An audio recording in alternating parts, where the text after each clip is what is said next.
നമസ്കാരം. അങ്ങേയറ്റം ബുദ്ധിമുട്ടുണ്ടാക്കുന്ന വാർത്തകളാണ് വാളയാറിൽ നിന്നും കൽപ്പറ്റയിൽ നിന്നും വരുന്നത്. വാളയാറിൽ പീഡനത്തിനിരയായ 14ഉം 9ഉം വയസ്സുള്ള സഹോദരിമാർ ദിവസങ്ങളുടെ മാത്രം ഇടവേളയിലാണ് ദുരൂഹ മരണത്തിന് കീഴടങ്ങിയത്. വയനാട്ടിലെ കൽപ്പറ്റയിൽ യത്തീംഖാനയിലെ 7 പെൺകുട്ടികൾ അതിക്രൂരമായ വിധം പീഡനങ്ങൾക്ക് ഇരയായി. ഇവിടെയും 6, 7 ക്ലാസുകളിൽ പഠിക്കുന്നവരാണ് അതിക്രമത്തിനിരയായത്. രണ്ടിടത്തെയും സമാനമായ മറ്റൊരു കാര്യം പോലീസ് അടക്കമുള്ള സംവിധാനങ്ങളുടെ പരമമായ നിസ്സംഗതയാണ്. എന്തുകൊണ്ടാണ് അങ്ങനെ? സർക്കാരിൻ്റെ തന്നെ ഇക്കാര്യങ്ങളുടെ നിസ്സംഗതയാണോ നമ്മുടെ നാടിനെ കുഞ്ഞുങ്ങൾക്ക് ക്രൂരമായ ഇടമാക്കുന്നത്? എന്തുകൊണ്ട് കുഞ്ഞുങ്ങൾ ഇത്രയ്ക്ക് ക്രൂരമായി പീഡിപ്പിക്കപ്പെടുന്നു? പ്രൈം ഡിബേറ്റ് ചർച്ച ചെയ്യുന്നു. ആദ്യം പ്രധാന വാർത്തകളിലേക്ക്.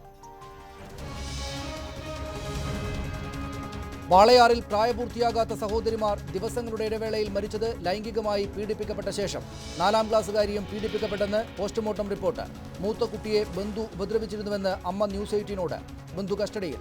വയനാട് യത്തീംഖാനയിലെ വിദ്യാർത്ഥികൾ പീഡനത്തിനിരയായതായി മെഡിക്കൽ റിപ്പോർട്ട്. പ്രതികൾ പോലീസ് കസ്റ്റഡിയിൽ വെച്ച് പോലും ഇരകളെ ഭീഷണിപ്പെടുത്തിയെന്ന് PK ശ്രീമതി. പോലീസിനെതിരെ നടപടി വേണമെന്ന് VS അച്യുതാനന്ദൻ.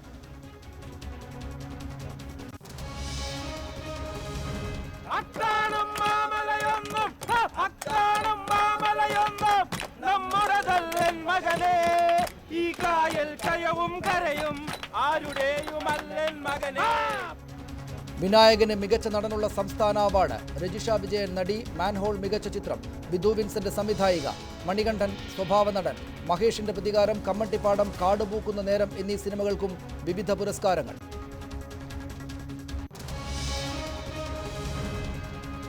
കതിരൂർ മനോജ് വധക്കേസിൽ സംസ്ഥാന സർക്കാരിന് തിരിച്ചടി. വിചാരണ കോടതി പ്രത്യേക CBI കോടതിയിലേക്ക് മാറ്റി.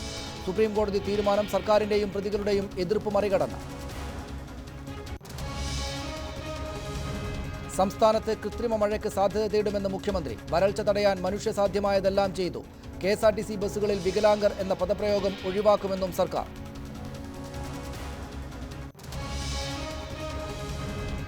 വീരപ്പൻ വേട്ടയെക്കുറിച്ച് എഴുതിയ പുസ്തകത്തിൽ പരാമർശിക്കുന്ന ദമനി മാദനിയാണോ എന്ന് സ്ഥിരീകരിക്കാതെ ദൗത്യസംഘം തലവൻ K വിജയകുമാർ.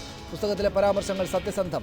വീരപ്പൻ വേട്ടയ്ക്ക് ശേഷം ഉന്നത പോലീസ് ഉദ്യോഗസ്ഥൻ ദമനിയെ കണ്ടുവെന്നും വിജയകുമാർ ന്യൂസ് 18നോട്.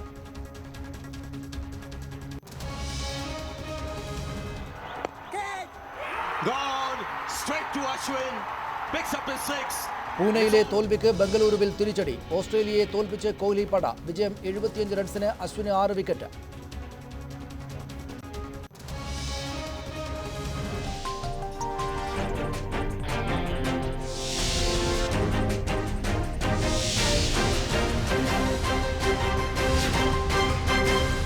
കുഞ്ഞുങ്ങൾക്ക് ജീവിക്കാനാകാത്ത കേരളം.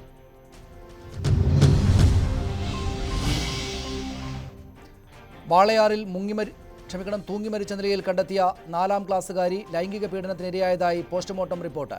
പെൺകുട്ടിക്ക് പുറമെ മരിച്ച മൂത്ത പെൺകുട്ടിയും പീഡനത്തിനിരയായിട്ടുണ്ടെന്ന് Thrissur range IG MR Ajith Kumar പറഞ്ഞു. ബന്ധുവിനെ കസ്റ്റഡിയിലെടുത്തിട്ടുണ്ട്. മാർച്ച് 4-ന് വാളയാർ അട്ടപ്പള്ളത്ത് മരിച്ച 9 വയസ്സുകാരി ലൈംഗിക പീഡനത്തിന് ഇരയായിട്ടുണ്ടെന്നാണ് പോസ്റ്റ്മോർട്ടം റിപ്പോർട്ട്. ഇവർക്ക് മുമ്പ് മരിച്ച സഹോദരിയും പീഡനത്തിനിരയായിട്ടുണ്ടെന്ന് Thrissur range IG MR Ajith Kumar വ്യക്തമാക്കി. സംഭവവുമായി ബന്ധപ്പെട്ട് കൂടുതൽ അന്വേഷണം നടത്തുമെന്നും IG പറഞ്ഞു. ഇതൊരു പ്രാഥമിക അന്വേഷണം നടക്കുന്നതേ ഉള്ളൂ. ഇതുവരെ നമ്മൾ അന്വേഷിച്ചു നമുക്ക് കിട്ടിയ പോസ്റ്റ്മോർട്ടം റിപ്പോർട്ടിൽ നിന്നും നമ്മൾ മനസ്സിലാക്കുന്നത് രണ്ടാമത്തെ കുട്ടിയുടെ റിപ്പോർട്ടപ്പോൾ കിട്ടിയത് രണ്ടാമത്തെ കുട്ടിയെ സെക്ഷൽ അസോൾട്ടിന് സബ്ജക്റ്റ് ചെയ്തിട്ടുള്ളതാണ്. ആദ്യത്തെ കുട്ടിയുടെ PMC റിപ്പോർട്ടിലും ഇത്ര വിശദമായിട്ടല്ലെങ്കിലും ചെറുതായിട്ട് സെക്ഷൽ അസോൾട്ട് ഉള്ളതായിട്ടുള്ള റെഫറൻസാണ് പറഞ്ഞിട്ടുള്ളത്. അത് നമ്മൾ കൂടുതൽ ഡോക്ടർമാരായിട്ട് ചോദിച്ച് കാര്യങ്ങൾ വിശദമാക്കുന്നുണ്ട്. കേസുമായി ബന്ധപ്പെട്ട് പെൺകുട്ടികളുടെ ബന്ധു മധു ഉൾപ്പെടെ 3 പേരെ പ്രത്യേക അന്വേഷണ സംഘം കസ്റ്റഡിയിലെടുത്തിട്ടുണ്ട്. മരിച്ച മൂത്ത പെൺകുട്ടിയെ ബന്ധു പീഡിപ്പിച്ചിരുന്നതായി കുട്ടികളുടെ അമ്മ വെളിപ്പെടുത്തിയിരുന്നു. കസ്റ്റഡിയിലുള്ളവരെ ചോദ്യം ചെയ്യൽ തുടരുകയാണ്. ന്യൂസ് 18 പാലക്കാട്. മരിച്ച മൂത്ത പെൺകുട്ടി ലൈംഗിക ചൂഷണത്തിനിരയായതായി പോലീസിനോട് പറഞ്ഞിരുന്നുവെന്ന് അമ്മ. തൻ്റെ ബന്ധുവാണ് ഇക്കാര്യം ചെയ്തത് എന്നും സംഭവത്തെക്കുറിച്ച് പോലീസിനോട് പറഞ്ഞിട്ടും വേണ്ടത്ര അന്വേഷണം നടന്നില്ലെന്നും അമ്മ ന്യൂസ് 18നോട് പറഞ്ഞു. അവളങ്ങനെ സ്വയം ചെയ്യില്ല എന്നുള്ള കാര്യം ഉറപ്പാണ്. പക്ഷെ അവൾക്ക് അങ്ങനെ എത്തൂല്ല, അങ്ങനെ ചെയ്യാൻ അങ്ങനെ കിട്ടാനൊന്നും അവൾക്ക് അറിയില്ല. അത്ര പ്രായമായിട്ടുള്ളൂ. അതൊക്കെ പറഞ്ഞിട്ടുണ്ട്. പക്ഷെ അവൾ മൂത്ത കുട്ടി മരിച്ച ദിവസം 2 ആൾ വന്നിട്ട് പോയതായി ചെറിയ കുട്ടി കണ്ടിട്ടുണ്ട്. അത് പോലീസിൽ പറഞ്ഞിട്ടുമുണ്ട്. പക്ഷെ അവരതിനെക്കുറിച്ച് അന്വേഷിച്ചിട്ടുണ്ടോ ഇല്ല എന്നുള്ള കാര്യമൊന്നും നമുക്കറിയില്ല. ഇത് ചതി തന്നെയാണ്. പക്ഷെ എന്തിനു വേണ്ടിയായിരുന്നു എന്നറിയില്ല, ആരായിരുന്നു എന്നും അറിയില്ല. പക്ഷെ ഈ ചതി ചെയ്തതിന് എന്തായാലും കണ്ടെത്തുക തന്നെ വേണം. ഇന്ന് എൻ്റെ മക്കൾക്ക് സംഭവിച്ചത് വേറൊരു കുട്ടികൾക്കും സംഭവിക്കാൻ പാടില്ല. ഈ ചെയ്തവനെ എന്തായാലും കണ്ടെത്തുക തന്നെ വേണം. വയനാട്ടിലെ അനാഥാലയത്തിൽ നിന്നുള്ള വിദ്യാർത്ഥിനികളെ കടമുറിയിൽ വെച്ച് ലൈംഗിക പീഡനത്തിനിരയാക്കിയ കേസിൽ 6 പേർ പോലീസ് പിടിയിലായി. അനാഥാലയത്തിന് സമീപത്തെ കടയുടമയെയും സുഹൃത്തുക്കളെയുമാണ് അറസ്റ്റ് ചെയ്തത്. പ്രതികൾക്കെതിരെ പോക്സോ ഉൾപ്പെടെയുള്ള വകുപ്പുകൾ ചുമത്തി പോലീസ് കേസെടുത്തു. ക്രൂരമായ പീഡനമാണ് നടന്നത് എന്ന് വിദ്യാർത്ഥിനികളെ സന്ദർശിച്ച ശേഷം PK ശ്രീമതി MP പറഞ്ഞു. വയനാട്ടിലെ അനാഥശാലയിലെ ഹോസ്റ്റലിൽ താമസിച്ചു പഠിക്കുന്ന 7 വിദ്യാർത്ഥികളാണ് ലൈംഗിക പീഡനത്തിനിരയായത്. അനാഥശാലയ്ക്ക് തൊട്ടുമുമ്പിലുള്ള 2 കടമുറികളിൽ വെച്ച് കടയുടമയും സുഹൃത്തുക്കളും 2 മാസത്തോളമായി പെൺകുട്ടിയെ പീഡനത്തിനിരയാക്കുകയായിരുന്നു. 8ഉം 9ഉം ക്ലാസുകളിൽ പഠിക്കുന്ന വിദ്യാർത്ഥികളാണ് പീഡനത്തിനിരയായത്. ആദ്യം പ്രലോഭനത്തിലൂടെ വരുതിയിലാക്കിയ വിദ്യാർത്ഥികളെ പിന്നീട് ഭീഷണിപ്പെടുത്തി പീഡനം തുടരുകയായിരുന്നു. കഴിഞ്ഞ വെള്ളിയാഴ്ച അനാഥശാലയിലെ വാച്ച്മാൻ പെൺകുട്ടിയെ അസ്വാഭാവികമായി കടയിൽ കണ്ടതിനെ തുടർന്ന് ചോദ്യം ചെയ്തപ്പോഴാണ് സംഭവം പുറത്തറിഞ്ഞത്. അനാഥശാല അധികൃതർ പോലീസിൽ നൽകിയ പരാതിയെ തുടർന്നാണ് പ്രതികളെ അറസ്റ്റ് ചെയ്തത്. ക്രൂരമായ പീഡനമാണ് നടന്നതെന്ന് പെൺകുട്ടികളെ സന്ദർശിച്ച PK ശ്രീമതി MP പറഞ്ഞു. ഇതിലെ പിടിക്കപ്പെട്ട വ്യക്തികൾ വീണ്ടും ഭീഷണിപ്പെടുത്താൻ ശ്രമിച്ചു എന്നുള്ള അത്യന്തം ഭീകരമായ കുറ്റം അവർ ചെയ്തത് വളരെ ഗൗരവമായിട്ട് നമ്മുടെ പോലീസ് ഡിപ്പാർട്ട്മെന്റ് എടുക്കണം. ഇവർക്ക് തക്ക ശിക്ഷ എളുപ്പത്തിൽ കിട്ടാൻ പറ്റുന്ന വിധത്തിൽ ആവശ്യമായിട്ടുള്ള നടപടികൾ സ്വീകരിക്കണം. അന്വേഷണവുമായി പൂർണ്ണമായി സഹകരിക്കുമെന്ന് അനാഥശാല അധികൃതർ വ്യക്തമാക്കി. കൂടുതൽ കുട്ടികൾ ഉൾപ്പെട്ടിട്ടുണ്ടോ എന്നുള്ളൊരു പ്രചരണം ഇപ്പോഴും കുറച്ചു മുമ്പ് നമ്മുടെ ബഹുമാനപ്പെട്ട MP-യുടെ ഒരു പ്രതികരണമാണ് ഞങ്ങൾ ആദ്യമായിട്ട് കേൾക്കുന്നത്. പക്ഷെ നമ്മുടെ ഇവിടുത്തെ പരിശീലനം ശ്രദ്ധിച്ച പ്രഗത്ഭരായിട്ടുള്ള നമ്മുടെ ഇന്റേണലായിട്ടുള്ള കൗൺസിലേഴ്സും അതുപോലെ പോലീസ് ഡിപ്പാർട്ട്മെന്റിലെ ആളുകളും നമ്മുടെ ഈ കുട്ടികളുമായിട്ട് സംസാരിച്ചപ്പോൾ കൂടുതൽ പ്രതികളുണ്ട് എന്നുള്ളൊരു സൂചന കിട്ടിയിട്ടില്ല. ഇനി അത് ബാക്കിയുള്ള കാര്യങ്ങൾ പോലീസിന്റെ അന്വേഷണത്തിൽ പുറത്തു വരേണ്ടതാണ്.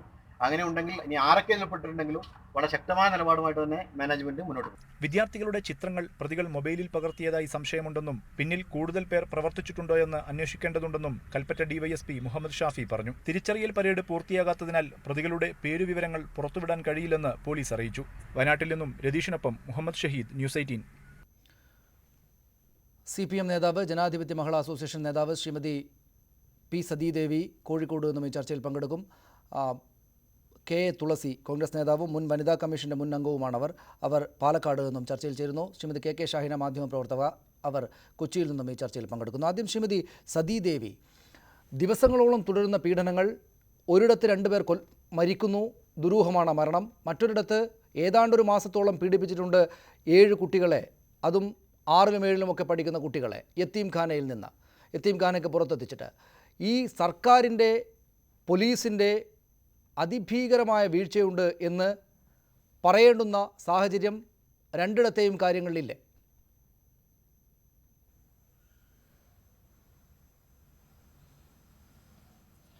നമ്മുടെ പെൺകുഞ്ഞുങ്ങൾ എത്രത്തോളം നിസ്സഹായമായിട്ടുള്ള അവസ്ഥയിലാണ് കഴിയുന്നത് എന്ന് സൂചിപ്പിക്കുന്നതാണ് ഈ 2 സംഭവങ്ങളും.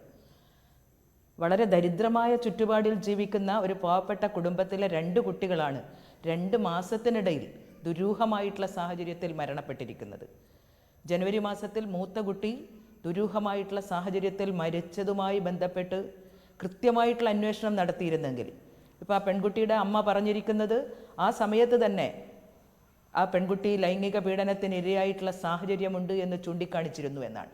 അന്ന് യഥാസമയം അത് അന്വേഷിക്കുന്നതിന് വേണ്ടി പോലീസ് ജാഗ്രത കാട്ടിയിരുന്നെങ്കിൽ ഒരുപക്ഷെ ഇത്രയും വേദനാജനകമായിട്ടുള്ള അനുഭവം രണ്ടാമതും ആ കുടുംബത്തിന് ഉണ്ടാവുമായിരുന്നില്ല. അതുകൊണ്ട് ഇക്കാര്യത്തിൽ പോലീസിൻ്റെ ഭാഗത്തുനിന്ന് ഉണ്ടായിട്ടുള്ള വീഴ്ചകൾ പരിശോധിക്കുക തന്നെ വേണം.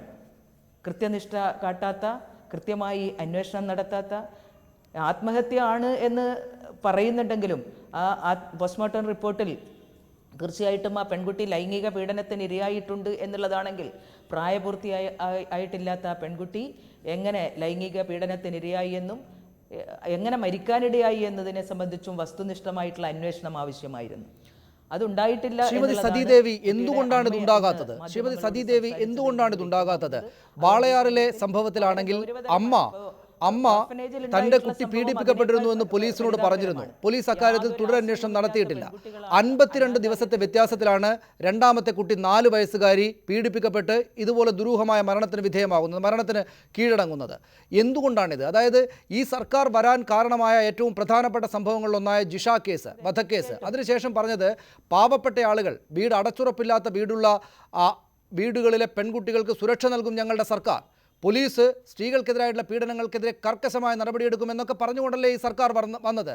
മുഖ്യമന്ത്രിയുടെ കൈവശം തന്നെയാണ് ഈ സർക്കാരിൻ്റെ ആഭ്യന്തര വകുപ്പും കൈകാര്യം ചെയ്യുന്നത്.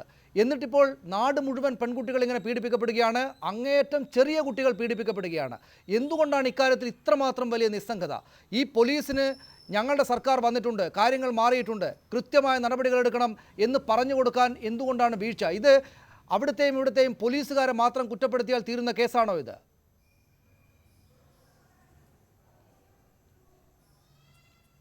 ഈ വാളയാർ സംഭവത്തിൽ എന്താണ് യഥാർത്ഥത്തിൽ സംഭവിച്ചിട്ടുള്ളത് എന്ന് പോലീസിൻ്റെ ഭാഗത്തുനിന്ന് വിശദീകരണം ആവശ്യമായിട്ടുണ്ട്. ഈ മുട്ടിൽ യത്തീംഖാനയിലുണ്ടായിട്ടുള്ള സംഭവത്തിൽ അവിടുത്തെ യത്തീംഖാനയുടെ അധികൃതർ തന്നെയാണ് പരാതി കൊടുത്തിരിക്കുന്നത്. ഈ യത്തീംഖാനയുടെ തൊട്ടടുത്തുള്ള കച്ചവട സ്ഥാപനങ്ങളിൽ കുട്ടികളുടെ നിസ്സഹായാവസ്ഥ മനസ്സിലാക്കിക്കൊണ്ട് തന്നെ ആ കുട്ടികളെ കെണിയിലകപ്പെടുത്താനുള്ള സംഘങ്ങൾ പ്രവർത്തിച്ചിട്ടുണ്ട് എന്നാണ് മനസ്സിലാക്കാൻ വേണ്ടി കഴിയുന്നത്. അതുകൊണ്ടാണ് കുട്ടികളെ ഇങ്ങനെ വശപ്പെടുത്തി ലൈംഗിക പീഡനത്തിനിരയാക്കുകയും പിന്നീട് ഈ ഫോട്ടോകൾ കാണിച്ചുകൊണ്ട് മൊബൈലിൽ പകർത്തി ആ ഫോട്ടോകൾ കാണിച്ചുകൊണ്ട് വീണ്ടും നിരന്തരമായിട്ടുള്ള പീഡനത്തിനിരയാക്കുന്ന സാഹചര്യം ഉണ്ടായിട്ടുള്ളത്. ഈ യത്തീംഖാനകളുടെയും മറ്റും പരിസരത്ത് ഇത്തരത്തിലുള്ള ഈ സാമൂഹ്യ വിരുദ്ധ പ്രവർത്തനം നടക്കുന്നതുണ്ടോ എന്നുള്ളത് വളരെ ഗൗരവതരമായിട്ടുള്ള പരിശോധനയ്ക്ക് വിധേയമാക്കണം. യത്തീംഖാനയിൽ താമസിക്കുന്ന അന്തേവാസികളുടെ ക്ഷേമം ഉറപ്പുവരുത്തുന്നതുമായി ബന്ധപ്പെട്ടുകൊണ്ട് നല്ല രൂപത്തിലുള്ള അന്വേഷണം ഉണ്ടാവണം. ഈ മുട്ടിൽ യത്തീംഖാനയുടെ അധികൃതർ ഇക്കാര്യത്തിൽ പരാതി കൊടുക്കാൻ തയ്യാറായി എന്നുള്ളത് തീർച്ചയായിട്ടും നല്ല കാര്യമാണ്. ഇപ്പോൾ അറസ്റ്റ് ചെയ്യപ്പെട്ടിട്ടുള്ള പെട്ടെന്ന് തന്നെ പോലീസ് അറസ്റ്റ് ചെയ്യാൻ ജാഗ്രത കാട്ടി എന്നുള്ളതാണ്. ഇപ്പോൾ വാളയാറിൽ എന്താണ് സംഭവിച്ചിട്ടുള്ളത് എന്ന് പോലീസിന്റെ വാളയാറിൽ എന്താണ് സംഭവിച്ചത് ശ്രീമതി തുളസി? അവിടെ ഒരു 14 വയസ്സുകാരി ആത്മഹത്യ ചെയ്ത നിലയിൽ കണ്ടെത്തുന്നു. ആ അമ്മയും അച്ഛനും ഇത് പീഡന സംഭവമുണ്ടതിന് പിന്നിൽ എന്ന് പോലീസിനോട് പറയുന്നു. പോലീസ് അക്കാര്യം അങ്ങനെ അങ്ങ് കളയുന്നു. എന്നു മാത്രമല്ല, പ്രാഥമികമായിട്ടുള്ള പരിശോധനയിൽ തന്നെ ലൈംഗിക പീഡനത്തിലുള്ള സൂചനകളുണ്ട്, പോലീസിന് കിട്ടിയിരുന്നു എന്ന സംഭവം അവിടെയുണ്ട്. ഈ ആത്മഹത്യ അറിഞ്ഞതിന് ശേഷം പോലും ശിശുക്ഷേമ സമിതി ഇക്കാര്യത്തിൽ അവർ ചെയ്യേണ്ടുന്ന നടപടിക്രമങ്ങൾ നടത്തിയിട്ടില്ല. അതിനുശേഷം 9 വയസ്സുകാരിയായിട്ടുള്ളൊരു കുട്ടി കൂടെ 52 ദിവസത്തിൻ്റെ വ്യത്യാസത്തിൽ മാത്രം ഇങ്ങനെ ആത്മഹത്യ ചെയ്തു എന്ന അവസ്ഥയിൽ കാണപ്പെടുന്നു. ദുരൂഹമായിട്ടുള്ള മരണമാണത്.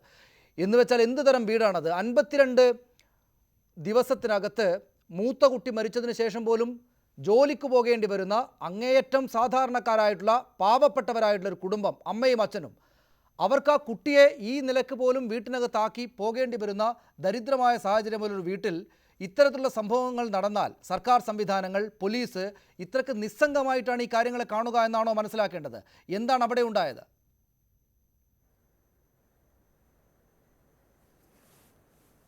തീർച്ചയായിട്ടും ഈ ആദ്യത്തെ കുട്ടി വളരെ ദുരൂഹമായിട്ടുള്ളൊരു സാഹചര്യത്തിൽ കൊല്ലപ്പെട്ടത് എന്ന് നമ്മൾ പറയേണ്ടി വരും. കാരണം നാട്ടുകാരുടെ മുഴുവൻ സംശയം അതാണ്, ആശങ്ക അതാണ്. കാരണം വളരെ സാമൂഹികമായിട്ടും സാമ്പത്തികമായും പിന്നോക്കം നിൽക്കുന്ന വളരെ ദരിദ്രമായിട്ടുള്ള ഒരു കുടുംബം, കൂലിപ്പണിക്ക് പോയാൽ മാത്രമേ അവർക്ക് ജീവിതം മുന്നോട്ട് കൊണ്ടുപോകാൻ കഴിയൂ എന്നുള്ള അവസ്ഥയിലുള്ള ഒരു കുടുംബം. ആ കുടുംബത്തിലെ 2 കുട്ടികളാണ് വളരെ ചുരുങ്ങിയ നാളുകൾക്കുള്ളിൽ വളരെ ദുരൂഹമായ, കാരണം എല്ലാവരെയും ആശങ്കയിലാഴ്ത്തിക്കൊണ്ടുള്ള ദാരുണമായിട്ടുള്ള സംഭവം ഉണ്ടായിട്ടുള്ളത്. അപ്പോൾ ആദ്യത്തെ കുട്ടിയുടെ ആ ഒരു സംഭവം ഉണ്ടായപ്പോൾ തന്നെ നാട്ടുകാർ മുഴുവൻ അത്തരത്തിലൊരു സംശയം ഉണ്ടായിരുന്നു. അതുപോലെ തന്നെ ഈ കുട്ടിയുടെ അമ്മ അതേ സംശയം പോലീസിനോട് പ്രകടിപ്പിച്ചിരുന്നു. അതുപോലെ തന്നെ ഇപ്പോൾ കസ്റ്റഡിയിലുള്ള വ്യക്തിയെ നേരത്തെയും കസ്റ്റഡിയിൽ എടുത്തിരുന്നു. പക്ഷേ തെളിവില്ല എന്ന് പറഞ്ഞ് നിരുപാധികം അയാളെ വിട്ടയക്കുകയാണ് ഉണ്ടായത് എന്നാണ് ഞാൻ മനസ്സിലാക്കിയിട്ടുള്ളത്. അത് വസ്തുതാപരമായിട്ടുള്ളൊരു കാര്യവുമാണ്. അപ്പോൾ ആ ഒരു സംഭവത്തിൽ കാര്യക്ഷമമായിട്ടുള്ള ജാഗ്രതാപൂർണമായിട്ടുള്ള ഒരു അന്വേഷണം പോലീസിൻ്റെ ഭാഗത്തുനിന്ന് ഉണ്ടായിരുന്നുവെങ്കിൽ ഈ രണ്ടാമത്തെ കുട്ടിക്ക് ഇത്ര ദാരുണമായിട്ടുള്ള മറ്റൊരു അനുഭവം കൂടി അതേ വീട്ടിൽ തന്നെ അതേ സാഹചര്യത്തിൽ തന്നെ ഒരിക്കലും സംഭവിക്കുമായിരുന്നില്ല. കാരണം തിരഞ്ഞെടുപ്പ് നടക്കുന്ന സമയങ്ങളിൽ മാത്രം സ്ത്രീ സുരക്ഷയും മറ്റു കാര്യങ്ങളും ധാർമ്മിക മൂല്യങ്ങളും ഒക്കെ ഉയർത്തിപ്പിടിക്കുകയും അതിനുശേഷം ഇത്തരത്തിലുള്ള വിഷയങ്ങൾ നടക്കുമ്പോൾ അതിൽ വളരെ ജാഗ്രത കാണിക്കാതെയുള്ള ഒരു സമീപനവും ഏത് സർക്കാരുകളാണെങ്കിലും അത് നല്ലതല്ല.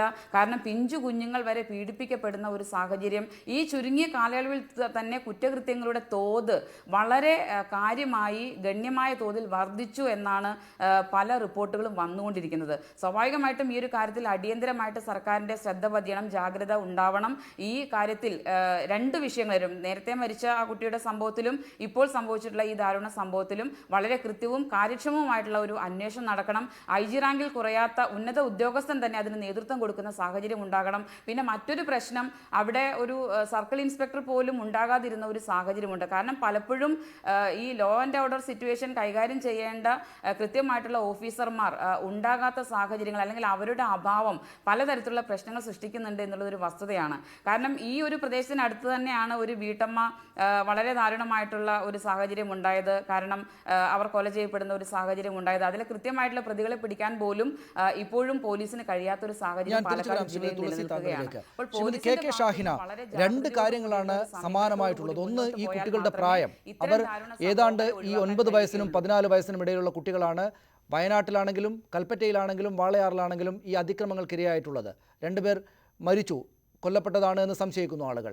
രണ്ടാമത്തേത് സമാനമായിട്ടുള്ള കാര്യം, പോലീസിൻ്റെ നിസ്സംഗത. ഇക്കാര്യത്തിൽ അവിടെ മാസങ്ങളോളം നടക്കുന്നൊരു സംഭവ വികാസം ഉണ്ടായിട്ടും അതറിയാനോ, അതും 7 കുട്ടികളാണ് വയനാട്ടിൽ കൽപ്പറ്റയിൽ ഇങ്ങനെ പീഡിപ്പിക്കപ്പെട്ടത്, അതറിയാനോ അക്കാര്യങ്ങളെ തടയാനോ പോലീസിന് മറ്റ് സംവിധാനങ്ങൾക്ക്, ശിശുക്ഷേമ സമിതി പോലുള്ള സംവിധാനങ്ങൾക്ക് സാധിച്ചില്ല എന്നത് ഒരു കാര്യം.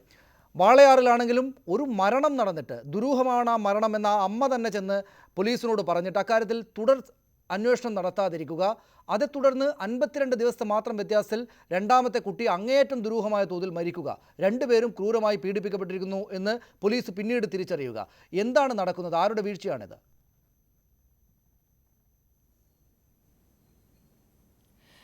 ഇതിപ്പോൾ കേരളത്തിലെ ഒരു അവസ്ഥ എന്ന് പറയുന്നത് ഏറ്റവും സേഫായിട്ടുള്ള ഒരു രീതിയിൽ ഈ ലൈംഗിക അതിക്രമങ്ങൾ നടത്താൻ എങ്ങനെ ഏറ്റവും സേഫായി, ഏറ്റവും സുരക്ഷിതമായി പിടിക്കപ്പെടാതെ ഈ ലൈംഗിക അക്രമങ്ങൾ നടത്താൻ പറ്റും എന്ന തരത്തിൽ അങ്ങനെ മാത്രം ആലോചിച്ച് അങ്ങനെ ചെയ്യുന്ന തരത്തിൽ വളരെ ഭീകരമായ തരത്തിൽ ഇത് മാറിക്കൊണ്ടിരിക്കുകയാണെന്നാണ് തോന്നുന്നത്. ഇപ്പോൾ കുട്ടികളെന്ന് പറയുന്നത് അത് പെൺകുട്ടികൾ മാത്രമല്ല, പല പഠനങ്ങളും തെളിയിക്കുന്നത് പെൺകുട്ടികളുടെ അത്ര തന്നെ ചെറിയ ആൺകുട്ടികളും ലൈംഗിക അതിക്രമങ്ങൾക്ക് വിധേയരാകുന്നുണ്ട് എന്നുള്ളതാണ്. കുട്ടികളാണ് ഏറ്റവും ഇവരുടെയൊക്കെ ഒരു ടാർഗറ്റ്. കാരണം ഏറ്റവും പവർലെസ് ആയിട്ടുള്ള ഒരു വിഭാഗമാണ് കുട്ടികൾ. കുട്ടികൾക്ക് എന്ത് അവകാശങ്ങളാണ് നമ്മുടെ നാട്ടിലുള്ളത്? നമ്മൾ മുതിർന്നവർ തീരുമാനിക്കുന്ന സിലബസിൽ പഠിച്ച് നമ്മൾ മുതിർന്നവർ തീരുമാനിക്കുന്ന സ്കൂളിൽ വിട്ട് ഒരു സ്വന്തമായി, ഇപ്പോൾ സ്കൂളിലേക്ക് യൂണിഫോം അടങ്ങുള്ള സ്വന്തമായി ഒരു ഇച്ഛ പ്രകടിപ്പിക്കാനുള്ള യാതൊരു തരത്തിലുള്ള ഒരു അവകാശവും അങ്ങനത്തെ ഒരു സാമൂഹ്യ അന്തരീക്ഷവും കേരളത്തിൽ നിലവിലില്ല. ഇപ്പം നമ്മൾ ഒരു കുട്ടി ലൈംഗികാതിക്രമത്തിന് പീഡിപ്പിക്കപ്പെടുമ്പോൾ അല്ലെങ്കിൽ അക്രമത്തിന് ഇരയാകുമ്പോൾ നമ്മളിത് ചർച്ച ചെയ്യുന്നു. ഇപ്പോൾ ഇതുവരെ ഇവിടെ പറഞ്ഞ കാര്യങ്ങളെല്ലാം തന്നെ വാസ്തവമാണ്. പോലീസിൻ്റെ ഭാഗത്തു നിന്നുള്ള വീഴ്ച, ഇപ്പോൾ ജിഷയുടെ കേസ് സനീഷ് പറഞ്ഞതുപോലെ അത് വലിയ ചർച്ചയായി. ജിഷയുടെ കേസിലുണ്ടായ അതേ അനാസ്ഥയാണ് ഇപ്പോൾ ഈ വാളയാർ ഇതിനകത്ത് ഉണ്ടായിട്ടുള്ളത്. ഈ ഇരകൾ തമ്മിലുള്ള സാമ്യവും നമ്മൾ കാണേണ്ടതാണ്. ഇപ്പോൾ ജിഷയുടെ കാര്യത്തിൽ പുറമ്പോക്കിൽ താമസിച്ചിരുന്ന വളരെ ദരിദ്രയായിട്ടുള്ള ഒരു പെൺകുട്ടി, ഒരു ദളിത് പെൺകുട്ടി, ആ പെൺകുട്ടി ദാരുണമായി കൊല്ലപ്പെട്ടു. ഇൻക്വസ്റ്റ് എന്ന പേരിൽ എന്തൊക്കെ എഴുതി തട്ടിക്കൂട്ടി ഉണ്ടാക്കി അപ്പം തന്നെ വലിച്ചു കൊണ്ടുപോയി പോസ്റ്റ്മോർട്ടം നടത്തി അന്ന് തന്നെ ദഹിപ്പിച്ച് കളഞ്ഞു. പോലീസ് വളരെ അടുത്തൊരു 4 ദിവസത്തേക്ക് ഒന്നും ചെയ്യാതെ 3-4 ദിവസം കഴിഞ്ഞിട്ടാണ് ഇതിൻ്റെ അന്വേഷണം പോലും തുടങ്ങുന്നത് എന്നുള്ള തരത്തിൽ വളരെ വലിയ അനാസ്ഥ ഉണ്ടായത് നമ്മൾ കണ്ടതാണ് അന്ന്. അതേ അനാസ്ഥ ഇവിടെ ഇപ്പോൾ ഈ വാളയാർ കേസിൻ്റെ കാര്യത്തിൽ നോക്കുകയാണെങ്കിൽ, ഇപ്പോൾ ഈ പ്രതിയായിട്ട് ഇപ്പോൾ സംശയിക്കപ്പെടുന്ന ആൾ ഇപ്പോൾ ഒരു ബന്ധുവാണെന്ന് പറയുന്നു. ബന്ധു എന്ന് പറയുമ്പോൾ അയാൾ ഒരു സാധാരണ ഒരു മനുഷ്യനാണ്, വലിയ അധികാരമോ അല്ലെങ്കിൽ സ്വാധീനമോ എന്നുള്ള ഒരാളല്ല. അങ്ങനെ ഒരാളായിട്ട് പോലും, അതായത് പ്രത്യേകിച്ച് ഇപ്പോൾ പ്രതിയുടെ ഭാഗത്തു നിന്നൊരു സ്വാധീനം ചെലുത്തലോ അല്ലെങ്കിൽ ഇത് മറച്ചു വെക്കാൻ ആരെങ്കിലും ഉന്നതങ്ങളിൽ നിന്നുള്ള ഇടപെടലോ ഇതൊന്നുമില്ലെങ്കിൽ പോലും, ഇതൊന്നുമില്ലാത്ത കേസിൽ പോലും ഈ പോലീസ് ഇത് അന്വേഷിക്കുന്നില്ല. ഇപ്പോൾ ആദ്യത്തെ കുട്ടിയുടെ മരണത്തിൽ ഈ സെക്ഷൽ അസോൾട്ട് നടന്നിട്ടുണ്ട് എന്നുള്ളതിൻ്റെ സൂചന അന്നേ ഉണ്ടായിരുന്നു എന്ന് പറയുന്നു. അന്നേ ഉണ്ടായിരുന്നിട്ടും അത് അന്വേഷിക്കുകയോ ഒന്നും ചെയ്യാതെ ഒരു ആദിവാസി സ്ത്രീയുടെ അല്ലെങ്കിൽ വളരെ പാവപ്പെട്ട മനുഷ്യരുടെ സ്ത്രീകളുടെ ജീവിതത്തിനും കുട്ടികളുടെ ജീവിതത്തിനും ഒരു വിലയും ഇല്ലാത്ത തരത്തിൽ ഉള്ളൊരു സംവിധാനമാണ് ഇപ്പോൾ ഇവിടെ നിലനിൽക്കുന്നത്. അപ്പോൾ ഇപ്പോൾ വലിയ സ്വാധീനമുള്ള ആളുകൾ പ്രതികളായി വരുന്നിടത്തൊക്കെ സ്വാധീനം ചെലുത്തുന്നതും പ്രതികൾ രക്ഷപ്പെടുന്നതൊക്കെ നമ്മൾ ധാരാളം കണ്ടിട്ടുണ്ട്. ഇത് അങ്ങനെ പോലും അല്ലാത്ത കേസുകളിൽ പോലും പ്രതികൾ പിടിക്കപ്പെടുന്നില്ല, ശിക്ഷിക്കപ്പെടുന്നില്ല എന്നുള്ളത് ഒരു വശത്ത്. മറ്റൊന്ന്, നേരത്തെ ഞാൻ ആദ്യം പറഞ്ഞതുപോലെ കുട്ടികൾ പീഡിപ്പിക്കപ്പെടുന്നതിൻ്റെ ഉത്തരവാദിത്തം ഞാനും സനീഷും അടക്കമുള്ള ഈ സമൂഹത്തിന് കാര്യത്തിന് തന്നെയാണ്. നമ്മുടെ കുട്ടികൾക്ക് എത്രത്തോളം നമ്മളോട് വന്നിട്ട് കാര്യങ്ങൾ പറയാനുള്ളൊരു അവകാശമുണ്ട്, അല്ലെങ്കിൽ അതിനുള്ള സ്വാതന്ത്ര്യമുണ്ട്. കുട്ടികളെയാണ് നമ്മൾ ഏറ്റവും അധികം പേടിപ്പിച്ച് ഞാൻ അതിലേക്ക് വരാം ശ്രീമതി ഷാഹിന, ഞാൻ ആ വിഷയത്തിലേക്ക് വരാം. അതിനു മുമ്പ് ശ്രീമതി സതീദേവി, നമുക്ക് ശരിയാണ് ഇത്തരത്തിലുള്ള അതിക്രമ സംഭവങ്ങൾ ആവർത്തിക്കുന്നുണ്ട്, അതിന് കാരണങ്ങളുണ്ട്. ഇതിനെ പൂർണ്ണമായി തുടച്ചു നീക്കുക എന്നത് കേരളം പോലുള്ള ഒരു സമൂഹത്തിനകത്ത് വലിയ അധ്വാനത്തിലൂടെ മാത്രമേ സാധിക്കുകയുള്ളൂ എന്നതൊക്കെ അവിടെ നിൽക്കുമ്പോൾ തന്നെയും ഈ അതിക്രമ സംഭവങ്ങളിൽ ഏർപ്പെട്ടാൽ, ഈ കുട്ടികളെ പീഡിപ്പിച്ചാൽ ഞാൻ ശിക്ഷിക്കപ്പെടും എന്നൊരു ഭയം ഇല്ലാത്ത അവസ്ഥ കേരളത്തിനകത്ത് രൂപപ്പെട്ടിട്ടുണ്ടോ? ഈ ജിഷ സംഭവം ഇത്രമേൽ ഭീകരമായ തോതിൽ ആവർത്തിച്ച് ചർച്ച ചെയ്യപ്പെട്ടു. അതിൻ്റെ എല്ലാ വശങ്ങളും, ഭവനമില്ലാത്ത ആളുകളുടെ പ്രശ്നങ്ങൾ തൊട്ട് ഈ സ്ത്രീകൾക്കെതിരായിട്ടുള്ള അതിക്രമങ്ങൾ വരെ പല തോതിൽ ചർച്ച ചെയ്യപ്പെട്ടു. അതിനുശേഷം അതിന്മേൽ കൂടെ രാഷ്ട്രീയമായ പ്രചരണങ്ങൾ നടത്തി വന്നിരിക്കുന്ന ഒരു സർക്കാരാണ് ഇരിക്കുന്നത്. വലിയ ശക്തമായിട്ടുള്ള സർക്കാരാണ് എന്ന തോന്നലുണ്ടാക്കിയാണ് വന്നത്. സ്വാഭാവികമായിട്ടും അതിക്രമങ്ങളിൽ ഏർപ്പെടുന്ന ക്രിമിനലുകൾക്ക് ഏതെങ്കിലും തരത്തിലുള്ള നിയമ സംവിധാനങ്ങളെ ഭയപ്പെടേണ്ടതായിട്ടുണ്ട് എന്നൊരു തോന്നലുണ്ടാകേണ്ടതായിരുന്നു. പക്ഷേ അതല്ലല്ലോ കാണുന്നത്. എന്തുകൊണ്ടാണത്? അപ്പോൾ പറയാം ഒരുപക്ഷെ ഇത്തരം സംഭവങ്ങൾക്ക് സർക്കാരിനെ പഴിച്ചിട്ട് കാര്യമില്ല എന്ന്. പക്ഷേ എല്ലായിടത്തും ഈ രണ്ട് സംഭവങ്ങളിലും ഈ പോലീസിൻ്റെ വീഴ്ച അങ്ങേയറ്റം പ്രകടമാണ്. വി എസ് അച്യുതാനന്ദൻ പോലീസിനെതിരെ നടപടിയെടുക്കണമെന്ന് ആവശ്യപ്പെട്ട് കഴിഞ്ഞു.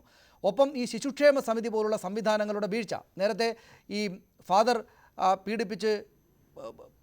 പീഡിപ്പിച്ച സംഭവത്തിലടക്കം അക്കാര്യം പ്രകടമായിട്ട് തന്നെ മുന്നോട്ട് വന്നിട്ടുണ്ട്. ഇക്കാര്യങ്ങളിലൊന്നും ഒരു മാറ്റവും ഇക്കാലത്തിനകത്ത് മാനസികമായിട്ടുണ്ടാക്കിയെടുക്കാനോ സംവിധാനങ്ങൾക്കുള്ള പുതുക്കലുകൾ എന്ന നിലക്ക് ഉണ്ടാക്കിയെടുക്കാനോ പറ്റിയിട്ടില്ല എന്നത് സ്വയം വിമർശപരമായിട്ടുള്ള വീഴ്ചയായിട്ട് ഈ സർക്കാർ കാണേണ്ടതല്ലേ?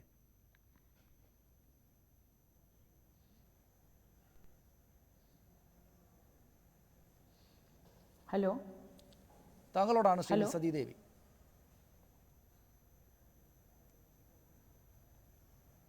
ഹലോ, കേൾക്കാമോ? അതായത് ഈ സർക്കാരിന്റെ വീഴ്ചയായിട്ട് കാണേണ്ടതല്ലേ ഇതിനെ? ഇത് സർക്കാർ രാജ്യത്ത് എവിടെയായി കഴിഞ്ഞാലും പെൺകുഞ്ഞുങ്ങൾക്കെതിരായി, പറഞ്ഞോളൂ. കേരളത്തിലല്ല, എവിടെയായി കഴിഞ്ഞാലും, ഇന്ത്യ രാജ്യത്താകമാനം നിലനിൽക്കുന്ന ഒരു പൊതു നിയമമാണ്.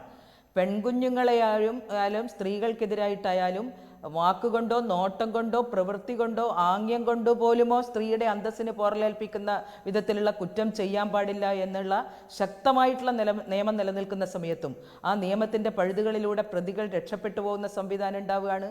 കുറ്റമറ്റ രീതിയിലല്ലാത്ത അന്വേഷണത്തിൻ്റെ ഭാഗമായിട്ടുണ്ടാവുന്ന പ്രശ്നങ്ങളുണ്ട്.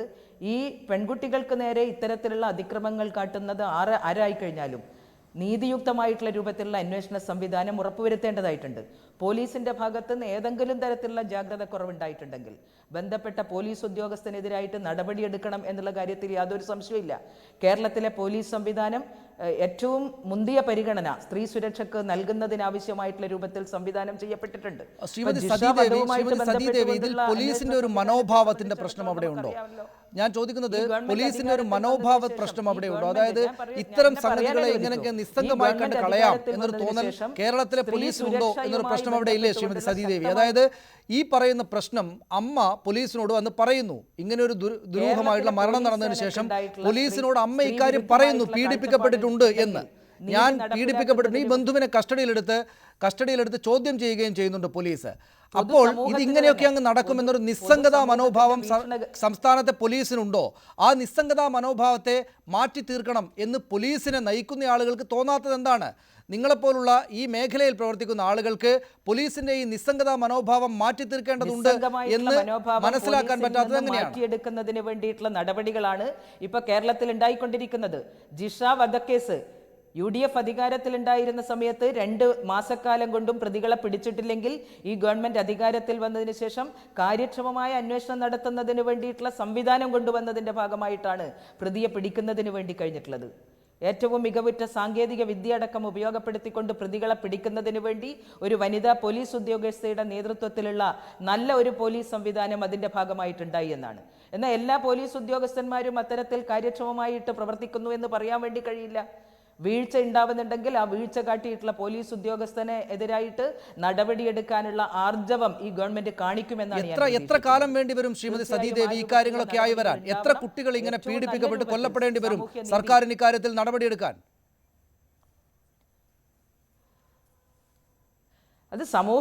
അതെ, ഇത് പോലീസിന്റെ ജാഗ്രത കൊണ്ട് മാത്രം പീഡനങ്ങൾ ഇല്ലാതാവും എന്ന് ഞാൻ കരുതുന്നില്ല. സമൂഹം പെൺകുഞ്ഞുങ്ങളെയും സ്ത്രീകളെയും വീക്ഷിക്കുന്ന വീക്ഷണഗതിയാണ് കേവലം മാംസപിണ്ഡമായിട്ട് പെൺകുഞ്ഞുങ്ങളെ കാണുന്ന അവസ്ഥ. ലൈംഗിക ആസക്തി തീർക്കുന്നതിന് വേണ്ടിയിട്ടുള്ള കേവലം ഉപകരണങ്ങളായിട്ട് നമ്മുടെ കുഞ്ഞുങ്ങളെ കാണുന്നു എന്നുള്ള സാമൂഹ്യ വീക്ഷണത്തിന് മാറ്റമുണ്ടാക്കിയെടുക്കാനുള്ള എല്ലാ തരത്തിലുള്ള ഇടപെടലുകൾ വേണ്ടതായിട്ടുണ്ട്. കാരുണ്യ പ്രവർത്തനത്തിൻ്റെ മറവിൽ നിന്നുകൊണ്ടാണല്ലോ ഈ പള്ളി മേടക്കകത്ത് പെൺകുട്ടി പീഡനത്തിനിരയായിട്ടുള്ള സംഭവം ഉണ്ടായിട്ടുള്ളത്. അതിന് കൂട്ടുനിൽക്കാൻ, യഥാർത്ഥത്തിൽ സാമൂഹ്യ നീതി നടപ്പിലാക്കാൻ ഏറ്റവും ഉത്തരവാദപ്പെട്ടിട്ടുള്ള കേന്ദ്രങ്ങളിൽ നിന്ന്, ആശുപത്രി സംവിധാനത്തിൻ്റെ അകത്ത് നിന്ന് ഉന്നതരായിട്ടുള്ള ഡോക്ടർ, ഇപ്പം കന്യാസ്ത്രീകൾ ഒളിവിൽ കഴിയുന്ന സ്ഥിതിവിശേഷം ഉണ്ടായിരിക്കുക. കുഞ്ഞുങ്ങളുടെ പരിരക്ഷ ഉറപ്പുവരുത്തുന്നതിന് ആവശ്യമായിട്ടുള്ള ബാധ്യതപ്പെട്ടിട്ടുള്ള നടപടികൾ സ്വീകരിക്കാൻ വേണ്ടി തയ്യാറായാത്തത് പോലീസ് ഉദ്യോഗസ്ഥൻ മാത്രമല്ല, ഈ സമൂഹത്തിന്റെ തന്നെ വീക്ഷണഗതിയിൽ മാറ്റം ഉണ്ടാവേണ്ടതായിട്ടുണ്ട്. കുഞ്ഞുങ്ങളുടെ പരിരക്ഷ ഉറപ്പുവരുത്താൻ ഇപ്പോൾ ഡോക്ടർ KT അഷ്റഫ്, അദ്ദേഹം വയനാട്ടിൽ കൽപ്പറ്റയിൽ കുട്ടികൾ ഉപദ്രവിക്കപ്പെട്ട യതീംഖാനയുടെ മാനേജറാണ്. അദ്ദേഹം ടെലിഫോൺ ലൈനുണ്ട്. ശ്രീമതി ഡോക്ടർ KT അഷ്റഫ്, എന്താണ് അവിടെ ഉണ്ടായത്? എന്തുകൊണ്ട് ഇത്രമാത്രം വലിയൊരു ക്രൂരത നിങ്ങളുടെ കുട്ടികൾക്ക് നേരെ നടന്നിട്ടും നിങ്ങൾ വളരെ വൈകി മാത്രം കാര്യം അറിഞ്ഞത്? ഇവിടെ നടന്നത് ഇപ്പം നമ്മള് രാവിലെ മുതലേ അത് പറയണമെന്നില്ല, അറിയാവുന്നതാണ്. എന്തുകൊണ്ടാണ് നിങ്ങൾ ഇത് അറിയാതെ പോയത്? അറിയാതെ പോയത് എന്ന് പറയുന്നത്, ഈ കുട്ടികൾ അത്രമാത്രം വലിയൊരു ഭീഷണിയുടെയും സമ്മർദ്ദത്തിന്റെയും നടുവിലായി ഉണ്ടായിരുന്നത്. നമ്മളെ സംബന്ധിച്ചിടത്തോളം ഇവിടെ നമുക്ക് കുട്ടികളുമായിട്ട് അവരുടെ ദൈനംദിന കാര്യങ്ങളിൽ അവരുടെ എല്ലാ കാര്യവും ശ്രദ്ധിക്കാൻ ആവശ്യമായ എല്ലാ സംവിധാനങ്ങളും ഉണ്ട്. അതും ശാസ്ത്രീയമായിട്ടും അതേപോലെ തന്നെ അല്ലാതെയും പരിശീലനം ലഭിച്ച ആളുകളാണ് അവരുടെ കെയർ ഗിവേഴ്സ്. ഞങ്ങളുടെ വാക്ക് തന്നെ അതാണ്, കെയർ ഗിവേഴ്സ്. അവരെ അത് ഞങ്ങൾ മാത്രം ഉണ്ടാക്കിയ വാക്കാണ്, കെയർ ടേക്കർ എന്ന് പോലും അല്ല പറയുന്നത്. അപ്പോൾ മാത്രമല്ല, എല്ലാ മാസവും 15-ാം തീയതി 30-ാം തീയതി ഞങ്ങളുടെ ചൈൽഡ് കെയർ കമ്മിറ്റി കൂടുകയും അതിൽ കുട്ടികളുടെ പ്രതിനിധിയുണ്ട്, അധ്യാപകരുടെ പ്രതിനിധിയുണ്ട്, മാനേജ്മെന്റ് പ്രതിനിധിയുണ്ട്. മാത്രമല്ല, കുട്ടികൾക്ക് അവരുടെ വിഷമങ്ങളും പ്രശ്നങ്ങളും അറിയിക്കാൻ ആവശ്യമായിട്ടുള്ള സംവിധാനങ്ങൾ, അത് സജഷൻ ബോക്സ്, കംപ്ലൈന്റ് ബോക്സ് ഒക്കെ നമ്മൾ തയ്യാറാക്കിയിട്ടുണ്ട്. പക്ഷേ നമുക്ക് മനസ്സിലായത്, ഈ കുട്ടികളുടെ മുകളിൽ അത്രയും വലിയ ഭീഷണി ഉള്ളതുകൊണ്ടാണ് അവർക്ക് ഇത് പറയാൻ കഴിയാതെ പോയത്. പക്ഷെ നമ്മൾ ശ്രദ്ധയിൽപ്പെട്ട ഉടനെ തന്നെ നമ്മൾ ഈ കുട്ടികളെ കൗൺസിലിംഗ് വിധേയരാക്കുകയും പ്രശ്നത്തിന്റെ വിശദമായ വിവരങ്ങൾ എടുക്കുകയും. നിങ്ങളുടെ ഈ വലിയ ശാസ്ത്രീയമായ സംവിധാനങ്ങൾക്ക് അകത്ത് ഈ പറയുന്ന 6-ലും 7-ലും ഒക്കെ പഠിക്കുന്ന കുട്ടികൾ ഇമ്മട്ടിൽ ഉപദ്രവിക്കപ്പെട്ടാൽ സ്വാഭാവികമായിട്ടും അത് തിരിച്ചറിയപ്പെടേണ്ടതാണ്. ഈ പറയുന്ന ശാസ്ത്രീയ സംവിധാനങ്ങളും മറ്റുമൊക്കെ ഉണ്ട് എന്ന് നിങ്ങൾ വലിയ തോതിൽ ആത്മവിശ്വാസം പ്രകടിപ്പിക്കുന്ന ഈ സംവിധാനങ്ങളൊന്നും ശരിയല്ല. ഒരു കുട്ടിയെ കണ്ടാൽ, അതും 7 കുട്ടികളാണ്, ഈ കുട്ടികളെ കണ്ടാൽ നിങ്ങൾക്കിവർ പ്രയാസത്തിലകപ്പെട്ടിരിക്കുകയാണ് എന്ന് മനസ്സിലാക്കാനാകുന്ന സംവിധാനങ്ങൾ പോലും ഇല്ലാത്തയിടത്താണ് നിങ്ങൾ ഈ യതീംഖാന നടത്തുന്നത് എന്നതല്ലേ അതിൻ്റെ അർത്ഥം? അല്ല, അങ്ങനെയല്ല. അത് സംഭവം ഇതിപ്പോഴും നമുക്കറിയാം. ഞാനൊരു വിദ്യാഭ്യാസ പ്രവർത്തന അധ്യാപകനാണ് അടിസ്ഥാനപരമായിട്ട്. അതിൽ ഇപ്പോൾ ഒരു കുട്ടിയാണ് ഈ പ്രശ്നത്തിന് വിധേയമാവുന്നെങ്കിൽ ആ കുട്ടിയിലെ പെരുമാറ്റ വ്യതിയാനങ്ങൾ നമുക്ക് പെട്ടെന്ന് മനസ്സിലാക്കാൻ കഴിയും. ഇതൊരു ഗ്രൂപ്പ് 7 കുട്ടികളുണ്ട്. ഈ 7 കുട്ടികളാകുമ്പോൾ ഇവർക്കിടയിലെ പ്രശ്നങ്ങൾ ഇവർക്കിടയിൽ തന്നെ പങ്കുവെക്കപ്പെടുകയും ഇതിന് അവര് എന്താ പറയാ സമനസാര അല്ലെങ്കിൽ പോലും ഇതിനകത്ത് അവർ വിധേയരാകുകയും ചെയ്ത സാഹചര്യമാണുള്ളത്. അപ്പൊ അതുകൊണ്ട് തന്നെ ഒരു പെരുമാറ്റ വ്യതിയാനം എന്ന രീതിയിൽ ഒന്നും തന്നെ നമ്മുടെ കൗൺസിലേഴ്സിന്റെ അല്ലെങ്കിൽ ഈവൻ അവരെ പഠിപ്പിക്കുന്ന അധ്യാപകരുടെ ശ്രദ്ധയിലോ പെട്ടിട്ടില്ല. പക്ഷേ ഇതിൽ ശ്രദ്ധയിൽപ്പെട്ട ഉടനെ തന്നെ നമ്മൾ അതിൽ ശക്തമായിട്ടുള്ള നടപടി സ്വീകരിക്കുകയും അതിൽ സ്ഥാപനത്തിന്റെ സൽപ്പേര് ദുഷ്പേര് എന്ന പരിഗണന കൂടാതെ തന്നെ ഇതിൽ അതിക്രമിക്കപ്പെട്ട കുട്ടികൾക്ക് നീതി ലഭിക്കണമെന്നും ഇതിന് ക്രിമിനൽസിന് കൃത്യമായ നിയമാനുശാസിക്കുന്ന ഏറ്റവും വലിയ ശിക്ഷ ലഭിക്കണം എന്നുള്ള രീതിയിൽ തന്നെയാണ് മുന്നോട്ട് പോയത്. ഒരു വീഴ്ചയുമില്ലാതെ പരാതി കൊടുക്കുവാനും അത് ബന്ധപ്പെട്ട ചൈൽഡ് വെൽഫെയർ കമ്മിറ്റി അതേപോലെ തന്നെ ശിശുക്ഷേമ സമിതി എല്ലാവരെയും വിവരം അറിയിക്കുവാനും ഇതിൽ പോലീസിന്റെ കൂടെ ഫോളോ അപ്പ് ചെയ്തുകൊണ്ട് തന്നെ പോലീസ് വളരെ ഊർജ്ജസ്വലമായിട്ട് തീർച്ചയായും ഞാൻ തിരിച്ചു വരാം താങ്കളിലേക്ക്, ഒപ്പം മറ്റതിഥികളിലേക്കും വളരെ പെട്ടെന്ന് വരാം ഇടവേളയ്ക്ക് ശേഷം.